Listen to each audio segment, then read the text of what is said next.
Tales of the City, Part 6, Burnt Offerings, by Tam Lin. It's last call. Hey, like in that poem, you know? Hurry up, please, it's time. Sorry, I've had a lot to drink. We all have. And I, for one, don't really feel safe going home after everything we've heard tonight. But all those stories can't be true. Even if you believe in that kind of thing, there can't be one city with so many secrets. Maybe it's not the city that's really the problem. Listen closely. What do you hear? Ugh, my pounding head. The bartender throwing us out. My boyfriend leaving impatient text messages wondering where I am. Underneath all of that, I mean. Do you hear it? The ocean? But that's miles away. Doesn't matter. We've got the ocean on one side, the bay on the other, and straits connecting them. We're surrounded by the sea. You can't get away. So what?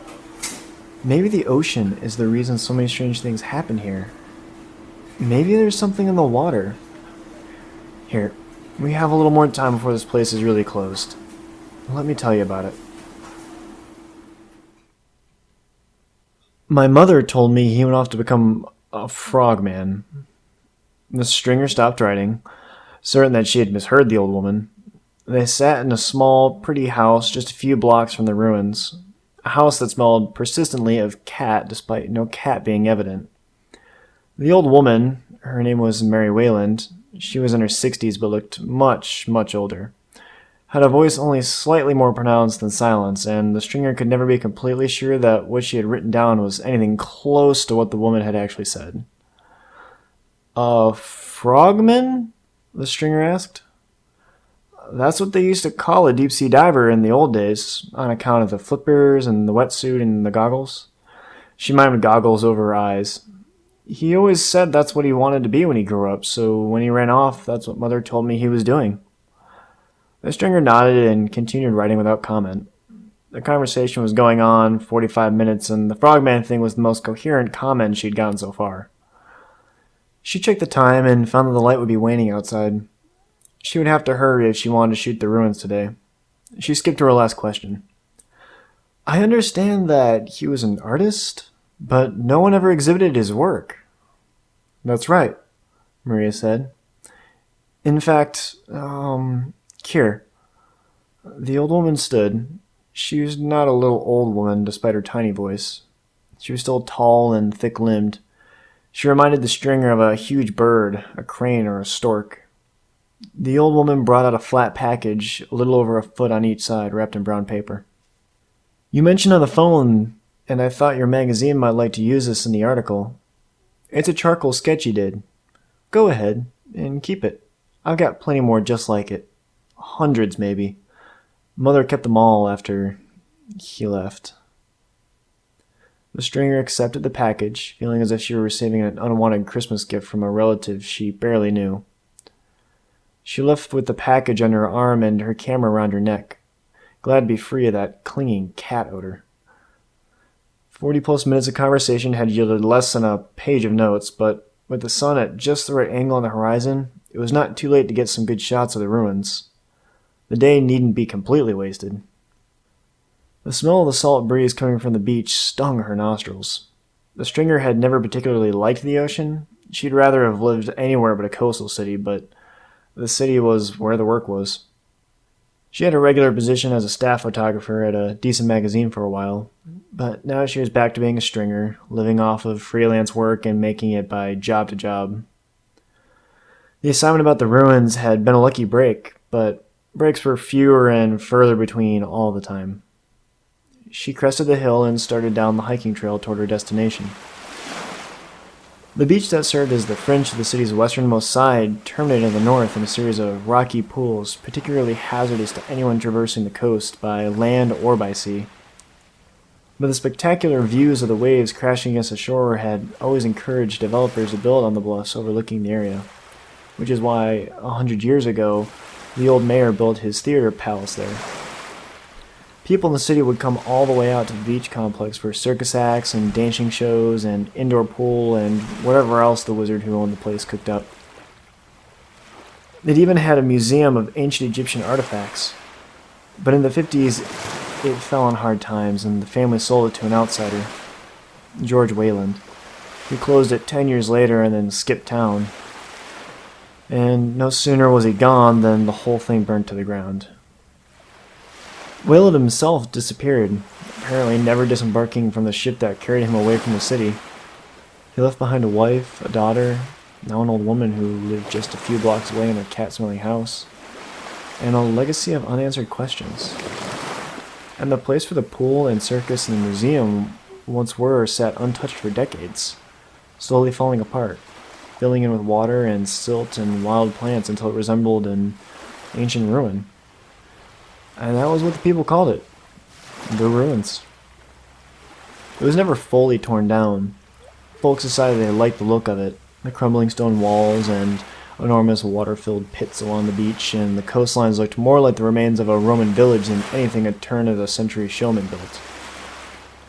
The city decided they were beautiful, although, the stringer reflected, as she set her tripod on a hill, to her, the place had always looked creepy as hell. Even when she and Randy played down here as kids, she never liked it. But she couldn't afford to only take the jobs that she liked. It was 50 years since the fire and since George Wayland disappeared, and his legend had only grown. So the magazine editors decided to run a big piece. George Wayland, Man and Myth. It didn't matter that there was nothing new to write about, or that the stringer's photos would be just like any others that anyone had taken in 5 decades. People liked the mystery, and the mystery would sell magazines, which meant the stringer could sell photos. She caught the ruins at sunset, and the ruins at twilight, and even the ruins at night. When it was really too dark to still be shooting, she kept shooting anyways. By the time she put her camera away, the only light, besides the moon, came from the hotel on the cliffs to the south. It was just enough light to see Seal Rock by, although the stringer decided that at this time of night, it didn't really look like a rock at all. It looked like some giant whale just offshore was sticking its head up to get a good look at the city. A whale. Or something else. She went home. There was a note on the door. Sam had stopped by. She had forgotten they had plans. That explained the flashing voicemail indicator on her phone as well. She ignored both, going inside and uploading the new photos. The days of her old film camera, digital just wasn't the same. But it was cheaper and faster. Another compromise she'd made with the world. She studied the twilight photos most closely, scanning every square inch of the image. Nothing unusual was there, but she kept looking anyways.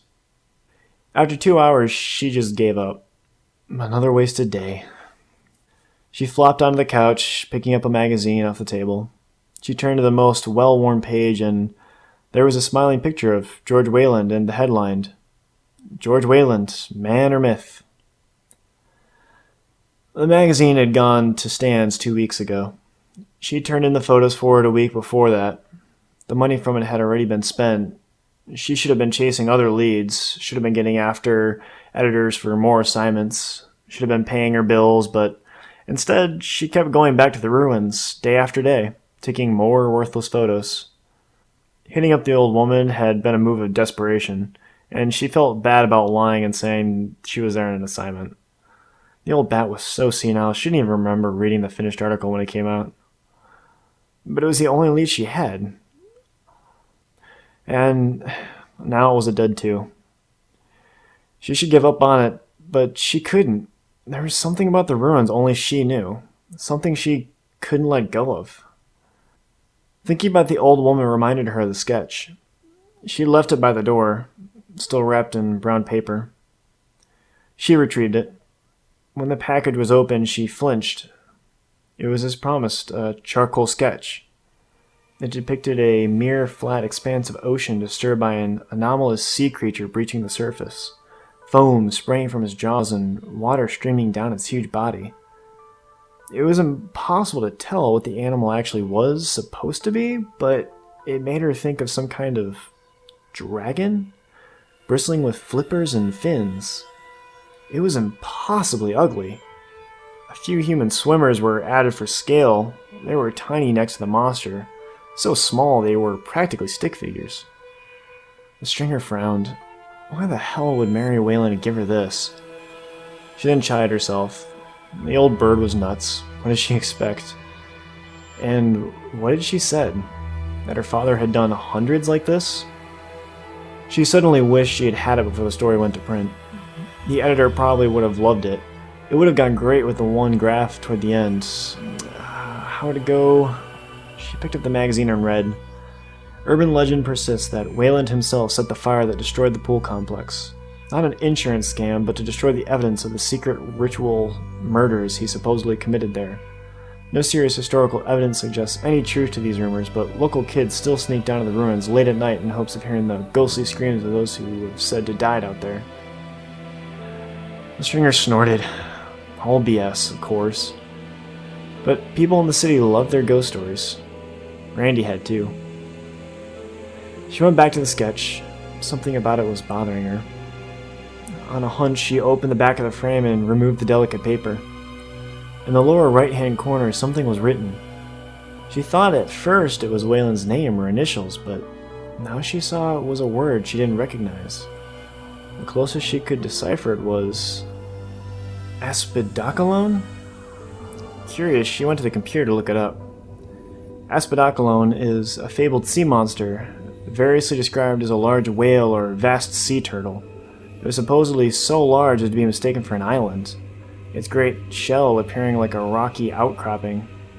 In some traditions, Aspidocolone is believed to be the Bible's great fish that swallowed the prophet Jonah. Other myth cycles persist that it was an avatar of the devil. The stringer frowned. She held the sketch up to one of her photos of Seal Rock by night. The sea monster's humped back was in the exact same shape as the stony island. And then she looked more closely at the swinging figures Wayland drew. At first she thought they must be fleeing from the creature, but now it seemed they were actually swimming toward it. And they did not appear entirely human. They were bulky and shapeless things. Though the tiny scale made it hard to determine their exact form, even so, a little thrill went through her. She turned to the computer and clicked the file right in the middle of her desktop. A picture of the ruins popped up. Not any of the pictures she'd taken today, and not any of the pictures she'd sold to the magazine. This was a picture only she had seen. A picture taken 3 weeks ago, just at dusk. Everything was there as it should be. The crumbling walls, the deep pools, the shore, the surf, the rocks. Nothing seemed out of place at first glance. She'd almost missed herself when she'd uploaded the photos. But there, in the deepest pool, right in the center of the ruins, just beneath the surface, there was a shape. The water was dark and the light was poor, so it was hard to tell, but it looked remarkably like a person swimming to the surface. No, not a person, not quite. Just something a little like a person. Something that might live in the water and stay out of sight of normal people until night came, when it would come to the surface without anyone seeing. This picture was the reason she kept coming to the ruins. This picture was the reason she'd interviewed the old woman and the reason she kept reading and researching George Wayland. This was the reason she hadn't worked or seen Sam or any of her friends in weeks. This picture and the memory of something splashing in the water behind her as she folded up her tripod and left that day, and an older memory, one of Randy and his frightened voice in the dark. She held the Wayland sketch next to her monitor. The shape in the photo was ill-defined and the figures in the sketch were tiny, but they looked alike, didn't they? She flipped back and forth between her photos, the rock in the back of the Aspidocolone, the swimmers, and the shape in the pool. Yes, they all matched. And that meant... what did it mean? The stringer wasn't sure. She rubbed her forehead. It was late and she hadn't slept enough all week. She turned the computer off and flopped into bed, not even bothering to take off her shoes. Outside, the wind was blowing, and the branches of the trees scraped her windows. Her water bill was due tomorrow. Her rent was due a week later. She didn't know where the money would come from. She told herself she would not spend tomorrow afternoon at the ruin again and should not spend tomorrow morning at the library of the Historical Society, looking for any new information about George Wayland. She should look for work instead, but she knew that she wouldn't. She couldn't let this thing go. She felt like she owed it to Randy. Poor Randy. All those years. As she slept, she thought she heard rain splashing on her window. But she couldn't be sure. In her dream, she was 6 years old again. In her dream, her older brother was waking her up in the middle of the night. In her dream, she rolled over and said, "What is it, Randy?" And her brother sounded frightened as he said, It's the man from the beach." She sat up under the covers. She could not see Randy in the dark, but she knew he was right by her bedside. "What man?" "The one from last night, when we snuck down to the ruins. Remember, I told you I saw him in the water." In her dream, she was frightened, but she didn't show it. She knew Randy was only trying to scare her. "I remember calling you a liar. You didn't see any man in the water." I did, but he wasn't really a man. He was all scaly like a fish, and he had a horrible face." "You didn't see a man," she said, but her voice cracked. "Go back to bed." Randy was quiet for a second. She said again a little louder, "Randy, what's the matter?" In the dark, Randy shivered. "What's the matter is... he's outside our window." The stringer was screaming. No, someone else was screaming. No, that wasn't a scream. It was... the phone? She sat up in bed. Her feet ached. She really should have taken off her shoes before she went to sleep, and groped for her cell phone on the bedside table.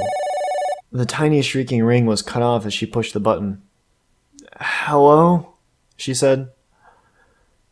"He came and talked to me," said the tiny voice on the other end. The stringer blinked and sat up. She checked the clock. 4 a.m. As she looked at the call number, it was Mary, George Wayland's crazy old daughter. Never should have given the old bat my phone number, the stringer thought. "Who talked to you?" she said. "My father." The stringer jolted awake. She almost dropped the phone, but stopped herself. After swallowing the lump in her throat, she said, "Your father?" "Yes," said Mary.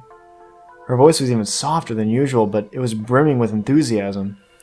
"We had such a nice talk, and he gave me a message for you. He told me to call you right away." "Mary, your father would be..." She did the math. 104 years old, and missing since 1966. "I know, he looked really good for his age." The stringer laughed. She couldn't help it. Kicking off her shoes, she rubbed her sore feet. "So, what did he tell you that couldn't wait till morning?" "He said to tell you that the fire was the important thing." "What does that mean?" Maria sounded confused. "He said you would know." Not a clue. Now that she was fully awake and the residue of her dream was fading, the conversation seemed a bit more real. She wondered if Maria had been dreaming too, or maybe there wasn't much difference between waking and dreaming once she went that nuts. Then Maria said, "Randy was there too." The stringer almost dropped the phone. "Oh, he had a message for you also," Marie said. "He said for you to remember what he'd told you about Obi." This time the stringer did drop the phone. When she picked it up again, Maria was saying goodbye. Wait! The stringer said, but the call ended. She considered calling back, but instead she set the phone aside and stared at the woman, stunned. "Remember what he told you about Obi?"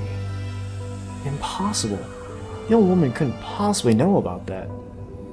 The stringer racked her brain, trying to remember if she'd ever mentioned her brother's name during the interview. Of course she hadn't. Why the heck would she? She wanted to call back right that second and demand an explanation. It took her a moment to realize why she wasn't. She was afraid. She went to her computer. The fire was the important thing, huh? She pulled up all the notes she'd gathered about the fire at the ruins. She read it all again. She even watched the old newsreel footage of the fire as it happened. She gathered no particular insights from it.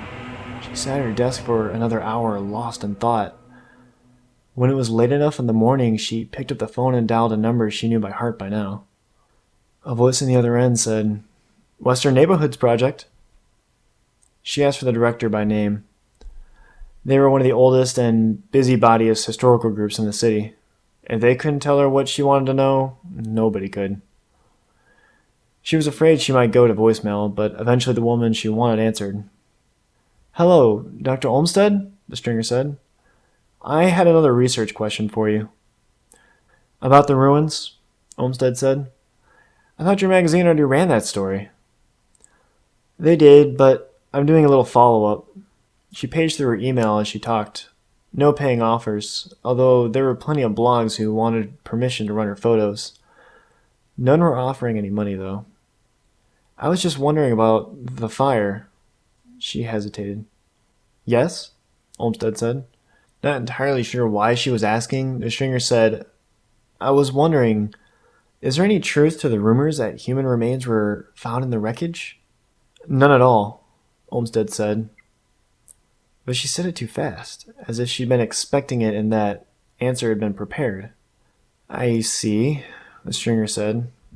"I thought that, well, it's just, I have a lead that there was something unusual or important about the fire itself, and I was just wondering if there was anything that wasn't already, common knowledge." "I don't think so. I'm afraid I really have to go, miss." Wait, what about the name Aspadakalone? Do you know anything about that?" It was a shot in the dark, but as soon as she'd said it, the stringer knew she'd hit the mark. Olmsted grasped. She covered the phone so the stringer wouldn't hear, but she was too slow. The stringer's scalp tingled with excitement of a new lead. "Doctor?" she said. Are you still there?" Yes, but, let me call you back." Before the stringer could say anything, the line went dead. She set the phone down, deciding to give it 20 minutes before she called back. After 18, the phone rang. "I'm going to give you a name and a phone number, and then that's the last thing I want to hear about this," Olmsted said. The stringer didn't argue, grabbing her notepad and a pencil. "The man you want is named Alan. I've already spoken with him, and he has time for an appointment today. He lives here in the city." The stringer wrote down the name and the number when Olmsted gave it. "Thank you, Dr. Olmsted," the stringer said. I really appreciate," but by then Olmsted had hung up again. The stringer stopped to lock the door on her way out. As she did, her eyes fell across something on the floor.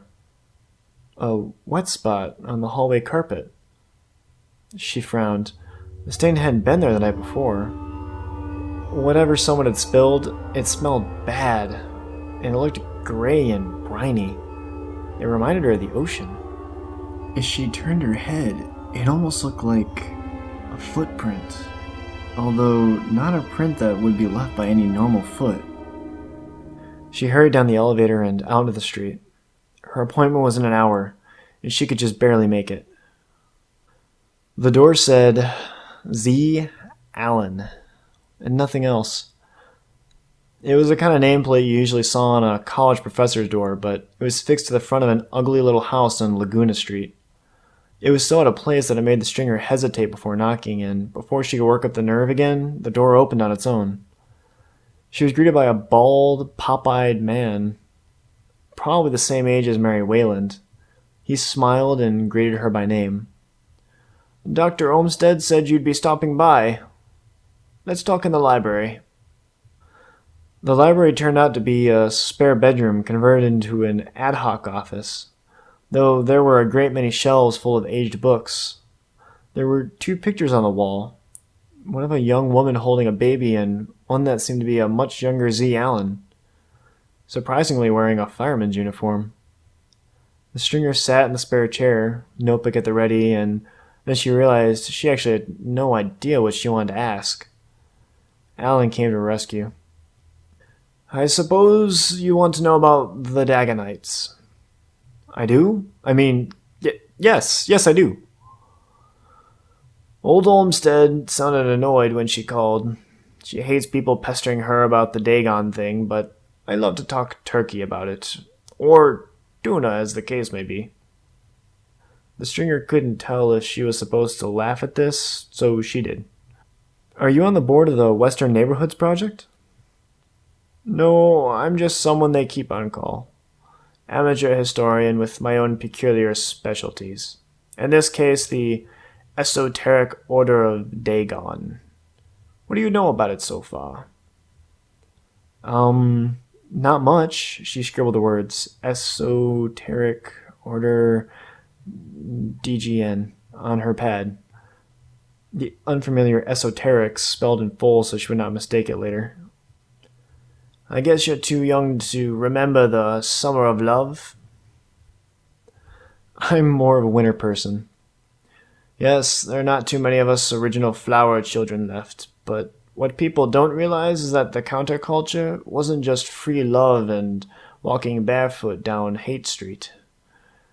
There were all sorts of, well, I hesitate to call them cults, but let's say new and alternate religions and belief systems that were popping up around all the time, especially here in this city. Krishnas, the People's Temple, Scientologists, hell, even the Church of Satan. He made a vague gesture. And the Order of Dagon? Indeed, the Order of Dagon. Although according to them, they weren't exactly new. They said they were thousands of years old, maybe tens of thousands. The Dagonites were something else, a special case, even in a time of special cases. What did they believe? Hard to say. They were very secretive, and there weren't many of them, maybe a dozen in the city altogether. They came from back east somewhere. Why did they come here? Religious pilgrimage? They said this was a sacred site. They worship the ocean, you see. No, not the ocean exactly. An ocean god. They called it Dagon, but sometimes other names.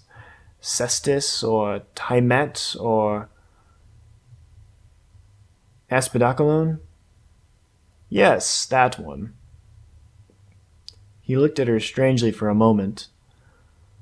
They said it was an ancient sea creature, older than the world, and they took just about any myth about a sea monster to be a story about their god, by some name or another. They were all completely nuts, of course. Even back then we could tell. The stringer pondered for a moment. What does this have to do with the ruins? Haven't you guessed? Before he disappeared, George Wayland was rumored to be a convert to the Esoteric Order of Dagon. So, the urban legends about human sacrifice? Related. The Dagonites didn't practice human sacrifice, of course, but they did have a peculiar ritual that made people ask lots of questions after Wayland disappeared. The words scribbled in her notebook jumped out at the stringer. The fire is the important thing. She bit her lip. They gave burnt offerings to their god, didn't they? That they did. Sea creatures were best, but apparently anything would do. A dog, a chicken. The bigger the better, as long as it was dead already. You could burn objects too if they were important enough to you. The bigger the better. Say, an entire building? Now you're getting it. And with Wayland believed to be associated with the Dagonites and all of them disappearing around the same time he did, and then his complex burns down, well, you can guess what people thought. The stringer was writing faster than she could keep up with. And this was an important ritual for them? The most important of all. A burnt offering at the right holy site was supposed to awaken Dagon, or Espidakalon, or whatever you want to call it. And then... The stringer sat forward. Then what? Well, no one else really could figure that part out. Alan sat sideways in his chair a bit, looking at her in his peripheral vision. All they would say is that after that, you became one with Dagon, but they never say exactly what that meant. The stringer put her notes down. And they all disappeared? In 1966, virtually the same day as the fire. Alan folded his hands and arched his eyebrows, seemingly inviting her to draw her own conclusions. One with Dagon, the stringer repeated. Is there anything else? Not much here. He handed her a thumb drive. I have a special file on it for when people come asking. The stringer blinked. Do people ask about this a lot? Not a lot, but often enough. I've never heard anything about it. Well, they don't usually share what they learn. Why not? You'd have to ask them. Although, truth be known, I understand that most of them usually leave town for one reason or another.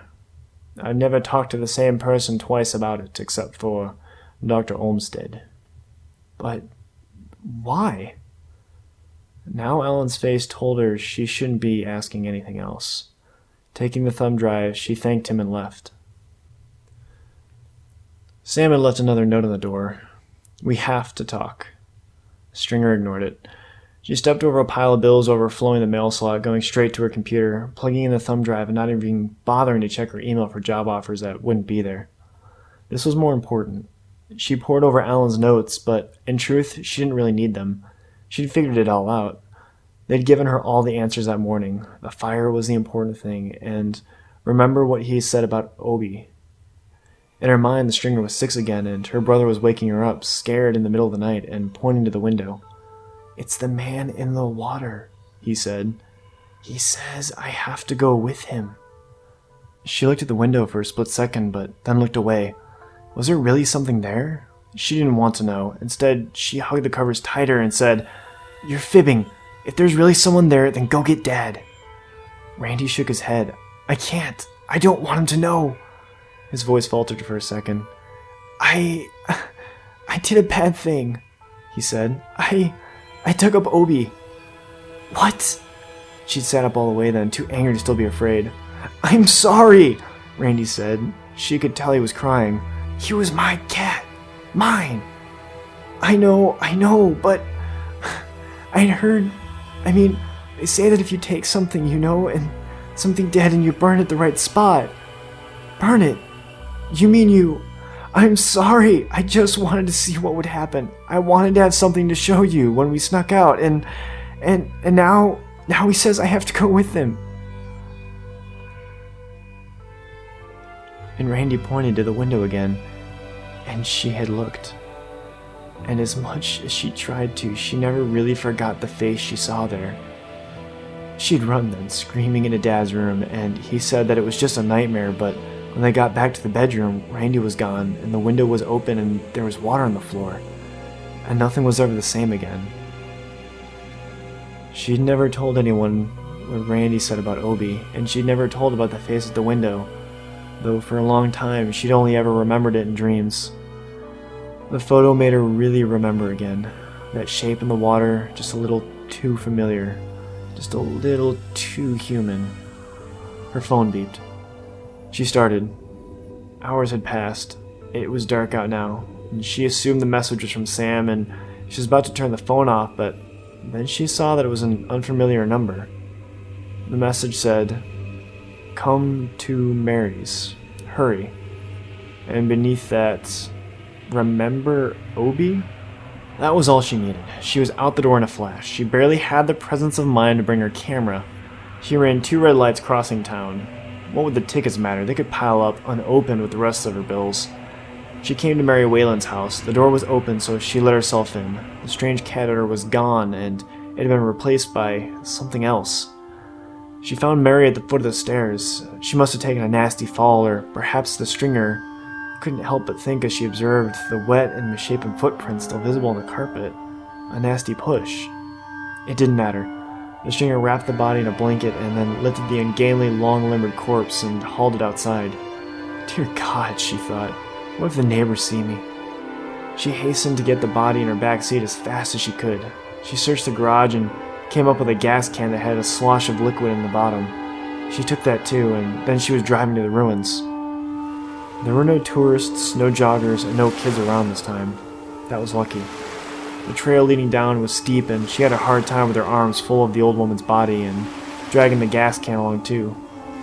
She wondered, briefly, if she really had to go this far with it. But the text message had made it perfectly clear for her. George Wayland had needed to burn his whole place down to do the trick for himself and dozens of other Daganites.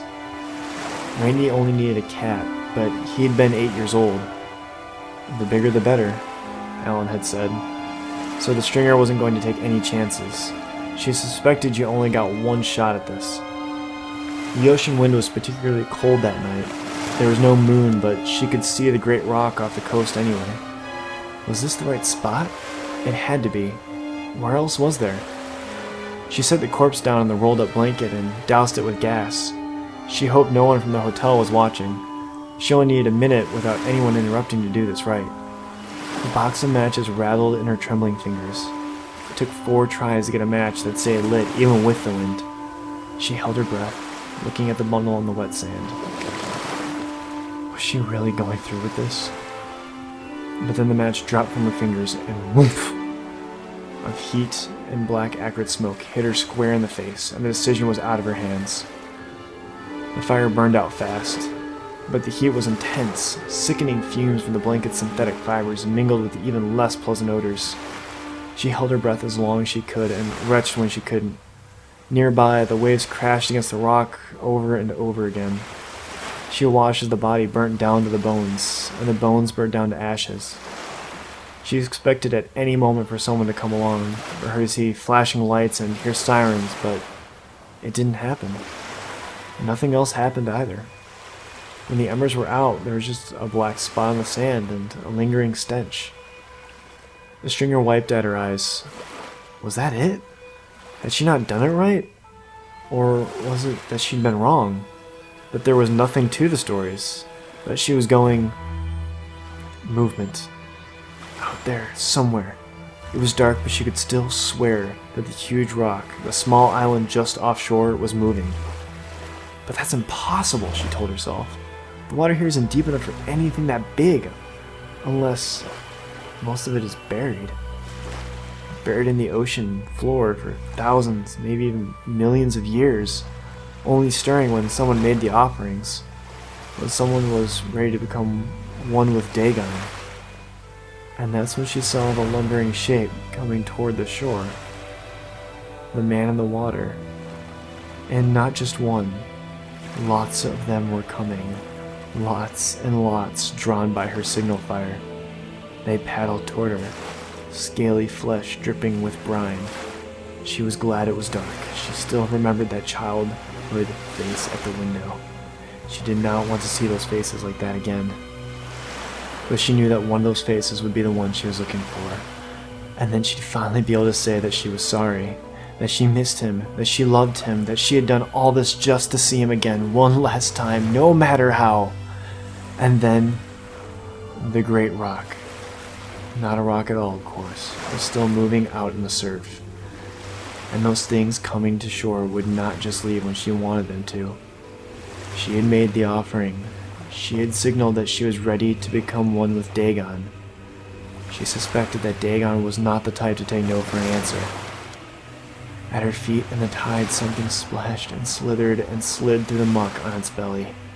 She saw something like a hand reaching up for her. It's not for the wind and the surf. She would hear a roaring and crashing just offshore. It was time. It was time. Oh, God. Wait a minute. Where did everybody else go? They left in the middle of my story. It's just been you and me here for a while. Wow. Geez, the place is closed. Chairs up and everything. Weird. I didn't even notice. You were paying a lot of attention to me. I guess I was. So is it true? I mean, did you really, with the old woman's body and everything? Does that frighten you? Not really. I guess it should. It's pretty awful. But for some reason it doesn't. So what happened then? Oh, lots of things. Do you remember what I said, that some people think Aspidacolone is the fish that swallowed Jonah in the Bible. Well, everyone knows Jonah was in there for 3 days, but when he came out again, he might not have been quite the same anymore. Isn't that the point? I mean, he might have changed more than you think. That's what happens when you become one with Dagon. But you look perfectly normal. It doesn't happen all at once. My friends can tell you more about it. What was that? It sounds like something splashing. Those are my friends. They're coming here now. They want to meet you. But the bar is closed. That doesn't matter to people like us. Can you hear them on the stairs? Yes. Are you afraid? Yes. That's good. But don't worry. They'll all like you. They have lots more stories to tell. They've been around for a long time. I guess it'll be okay then. It will be okay, won't it? No.